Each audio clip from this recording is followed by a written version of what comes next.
ಬೆಂಗಳೂರಿನಲ್ಲಿರುವ ವಿಷ್ಣುವರ್ಧನ್ ಸ್ಮಾರಕ ನೆಲಸಮ ಹಸಮಕಲ್ ಅಭಿಮಾನಿಯಿಂದ ಕಣ್ಣೀರು.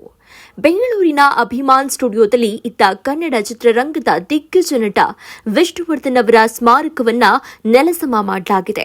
ರಾತ್ರೋರಾತ್ರಿ ನಡೆದ ಈ ಕ್ರಮಕ್ಕೆ ಅಭಿಮಾನಿಗಳು ತೀವ್ರ ವಿರೋಧ ವ್ಯಕ್ತಪಡಿಸಿದ್ದಾರೆ. ಈ ಘಟನೆಯ ನಂತರ ನಟ ವಿಷ್ಣುವರ್ಧನ್ ಅಪ್ಪಟ ಅಭಿಮಾನಿ ಮಸ್ಕಿ ತಾಲೂಕಿನ ಹಸಮಕಲ್ ಗ್ರಾಮದ ಶ್ರೀಧರ್ ಅವರು ನಟ ವಿಷ್ಣುವರ್ಧನ್ ಅವರ ಭಾವಚಿತ್ರದ ಮುಂದೆ ಕಣ್ಣೀರು ಸುರಿಸಿದ್ದಾರೆ. ಬೆಂಗಳೂರಿನ ಕೆಂಗೇರಿ ಸಮೀಪದ ಅಭಿಮಾನ್ ಸ್ಟುಡಿಯೋದಲ್ಲಿ ಇದ್ದ ವಿಷ್ಣುವರ್ಧನ್ ಅವರ ಸಮಾಧಿಯನ್ನ ತೆರವುಗೊಳಿಸಲಾಗಿದೆ. ಈ ಸ್ಥಳವು ಹಿರಿಯ ನಟ ದಿವಂಗತ ಬಾಲಕೃಷ್ಣ ಅವರ ಕುಟುಂಬಕ್ಕೆ ಸೇರಿದ ಜಮೀನಲ್ಲಿತ್ತು. ಸರ್ಕಾರವು ಸ್ಮಾರಕಕ್ಕಾಗಿ 1 ಎಕರೆ ಜಮೀನನ್ನ ಪಡೆದಿದ್ರೂ ಬಾಲಕೃಷ್ಣ ಕುಟುಂಬಕ್ಕೆ ಯಾವುದೇ ಪರಿಹಾರ ನೀಡಿರಲಿಲ್ಲ. ಈ ಸಂಬಂಧವಾಗಿ ದಿವಂಗತ ಬಾಲಕೃಷ್ಣ ಕುಟುಂಬವು ಹೈಕೋರ್ಟ್ ಮೆಟ್ಟಿಲೇರಿತ್ತು. ಹೈಕೋರ್ಟ್ ಆದೇಶದ ಮೇರೆಗೆ ಸ್ಮಾರಕವನ್ನ ತೆರವುಗೊಳಿಸಲಾಗಿದೆ ಅಂತ ತಿಳಿದು ಬಂದಿದೆ. ಇನ್ನು ಹಸಮಕಲ್ ಗ್ರಾಮದ ನಟ ವಿಷ್ಣುವರ್ಧನ್ ಅವರ ಅಪ್ಪಟ ಅಭಿಮಾನಿಯಾದ ಶ್ರೀಧರ್ ಅವರು ವೃತ್ತಿಯಲ್ಲಿ ಪುರೋಹಿತರಾಗಿ ಹಾಗೂ ಒಂದು ಶಿಕ್ಷಣ ಸಂಸ್ಥೆಯಲ್ಲಿ ಕರ್ತವ್ಯ ನಿರ್ವಹಿಸುತ್ತಾ ಪ್ರತಿನಿತ್ಯ ಬೆಳಗ್ಗೆ ದೇವರಿಗೆ ಪೂಜೆ ಮಾಡುವುದರ ಜೊತೆಗೆ ನಟ ವಿಷ್ಣುವರ್ಧನ್ ಅವರ ಭಾವಚಿತ್ರಕ್ಕೆ ಪೂಜಿಸುತ್ತಾ ಪ್ರತಿ ವರ್ಷವೂ ನಟ ವಿಷ್ಣುವರ್ಧನ್ ಅವರ ಹುಟ್ಟು ಹಬ್ಬವನ್ನ ಆಚರಿಸುತ್ತಾ ತಮ್ಮ ಕೈಲಾದ ಸಹಾಯ ಮಾಡುತ್ತಾ ಅಪ್ಪಟ ಅಭಿಮಾನಿಯಾಗಿ ಹೊರಹೊಮ್ಮಿದ್ದಾರೆ. ನಟ ವಿಷ್ಣುವರ್ಧನ್ ಅವರ ಸಮಾಧಿಯನ್ನ ನೆಲಸಮ ಮಾಡಿರುವುದನ್ನು ಕಂಡು ಮಸ್ಕಿ ತಾಲೂಕಿನ ಹಸಮಕಲ್ ಗ್ರಾಮದ ಅಪ್ಪಟ ಅಭಿಮಾನಿ ಶ್ರೀಧರ್ ಅವರು ನಟ ವಿಷ್ಣುವರ್ಧನ್ ಅವರ ಭಾವಚಿತ್ರದ ಮುಂದೆ ಕಣ್ಣೀರು ಸುರಿಸುತ್ತಾ ತಮ್ಮ ಭಾವನೆಗಳನ್ನು ವ್ಯಕ್ತಪಡಿಸಿದ್ದಾರೆ. ವಿಷ್ಣುವರ್ಧನ್ ಅವರ ಸಮಾಧಿಯನ್ನ ತೆರವುಗೊಳಿಸಿರುವುದು ಅಭಿಮಾನಿಗಳಿಗೆ ತೀವ್ರ ನೋವುಂಟು ಮಾಡಿದೆ. ಈ ಸ್ಥಳಕ್ಕೆ ಅಭಿಮಾನಿಗಳಿಗೆ ಭಾವನಾತ್ಮಕ ಸಂಬಂಧವಿತ್ತು. ನಟ ವಿಷ್ಣುವರ್ಧನ್ ಅವರ ಸಮಾಧಿಯನ್ನ ತೆರವುಗೊಳಿಸಿದಂತವರು ಸರ್ವನಾಶವಾಗ್ತಾರೆ ಅಂತ ನಟ ವಿಷ್ಣುವರ್ಧನ್ ಅಭಿಮಾನಿ ಶ್ರೀಧರ್ ಹಸಮಕಲ್ ಅವರು ತಮ್ಮ ಅಳಲು ತೋಡ್ಕೊಂಡಿದ್ದಾರೆ. ಶ್ರೀಧರ್ ಹಿರೇಮಠ ಹಸಮಕಲ್. ಕರ್ನಾಟಕದ ಸಮಸ್ತ ಜನತೆಗೆ ಈ ಪುಟ್ಟ ಸಾಹಸಸಿಂಹ ಡಾಕ್ಟರ್ ವಿಷ್ಣುವರ್ಧನ್ ಅವರ ಪಕ್ಕಾ ಅಭಿಮಾನಿ ಮಾಡಿಸುವ ನಮಸ್ಕಾರಗಳು. ಈ ದಿನ ನಾವು ಈ ವಿಡಿಯೋ ಮಾಡಲು ಕಾರಣ ಏನಂತಂದರೆ, ಈ ಒಂದು ವರಮಹಾಲಕ್ಷ್ಮಿ ಹಬ್ಬದ ದಿನ ನಮ್ಮ ಸಾಹಸಸಿಂಹ ಡಾಕ್ಟರ್ ವಿಷ್ಣುವರ್ಧನ್ ಅವರ ಸಮಾಧಿ ಏನು ರಾಜಧಾನಿಯ ಕೆಂಗೇರಿಯಲ್ಲಿ ಇತ್ತೋ, ಅಭಿಮಾನ್ ಸ್ಟುಡಿಯೋದಲ್ಲಿ ಇತ್ತೋ, ಅದನ್ನು ಬಾಲಣ್ಣ ಕುಟುಂಬದವರು ರಾತ್ರೋರಾತ್ರಿ ನೆಲಸಮಗೊಳಿಸಿ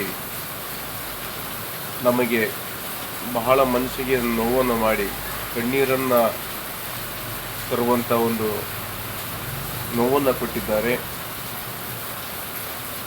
ಈ ಒಂದು ರಾಜಧಾನಿಗೆ ಹೋದ ಒಮ್ಮೆ ನಾವು ವಿಷ್ಣು ಸರ್ ಅವರ ಸ್ಮಾರಕಕ್ಕೆ ಹೋಗಿ ಅವರನ್ನು ನಾವು ದೇವರ ಸ್ವರೂಪದಲ್ಲಿ ಕಂಡು ಅವರ ಸಮಾಧಿಗೆ ನಮಸ್ಕರಿಸಿ ಬಂದ್ರೇನು ಮಾತ್ರ ನಮಗೆ ಬಹಳ ಸಂತೋಷ ಆಗ್ತಿತ್ತು.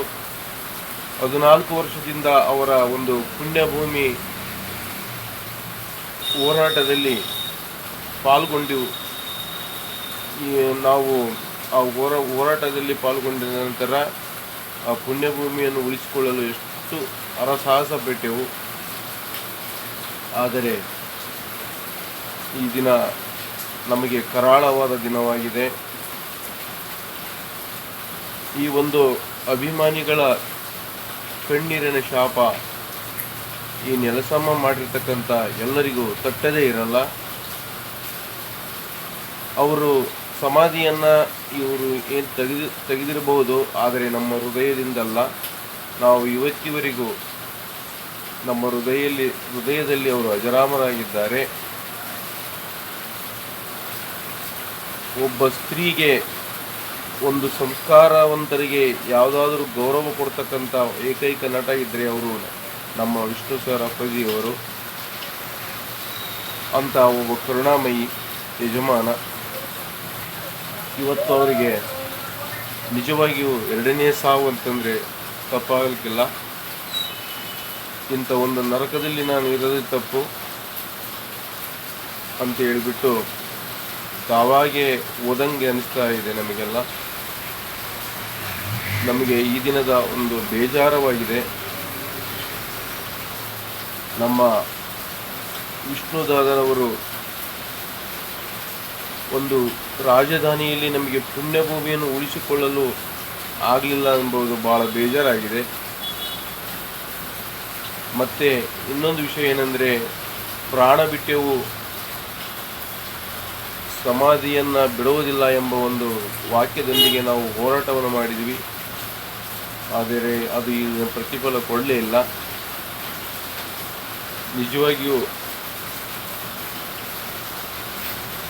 ನಮಗೆ ಕಣ್ಣೀರು ಬರ್ತಕ್ಕಂಥ ವಿಷಯ ಇದೆ. ದಯವಿಟ್ಟು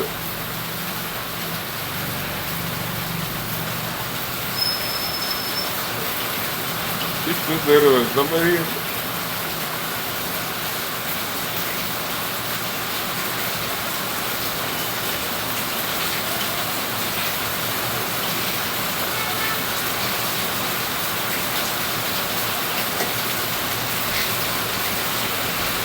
ದಯವಿಟ್ಟು ವಿಷ್ಣು ಸರ್ ಅವರು ನಮ್ಮನೆಯನ್ನ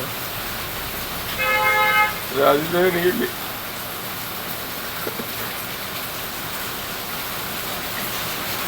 ಹತ್ತು ಗುಂಟೆ ಜಾಗವನ್ನು ಕೊಟ್ಟು ನಮಗೆ ಮತ್ತೆ ಅವರನ್ನು ನೋಡುವ ಭಾಗ್ಯವನ್ನು ಕಳಿಸಿಕೊಡಿ ಅಂತೇಳಿ ನಮ್ಮಲ್ಲಿ ಪ್ರಾರ್ಥಿಸಿಕೊಳ್ಳುತ್ತೇನೆ.